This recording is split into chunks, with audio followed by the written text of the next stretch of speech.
কুলাঙ্গার কেন? আপনার স্ত্রী আপনাকে জীবন দিয়েছে, নতুন করে একটা কিডনি ডোনেট করেছে, তারপর আপনি তার গায়ে হাত তুলেছেন। আপনি তো কুলাঙ্গার কেন? আমার হাজবেন্ডকে স্যার সামনে বসিয়ে বললো, তোমাকে যদি প্রথম জন্ম তোমার মা দিয়ে থাকে, তাহলে তোমাকে দ্বিতীয় জন্মই টুনি দিয়েছে।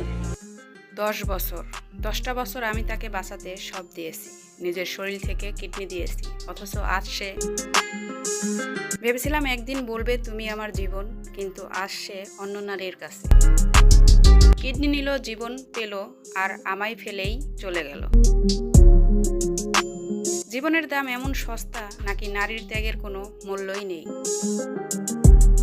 স্ত্রীর কিডনিতে ফিরে পেল জীবন, বদলে দিল প্রতারণা। নিজের কিডনি দিয়ে বাঁচালেন স্বামীকে, অথচ সেই স্বামী আজ পরের স্ত্রীর স্বপ্নে। এইটা শুধু প্রতারণা না, এইটা নারীর ত্যাগকে পিষে ফেলার নাম। এমন অন্যায়ের প্রতিবাদ হোক সামাজিক মাধ্যমে, আইনের মাধ্যমে।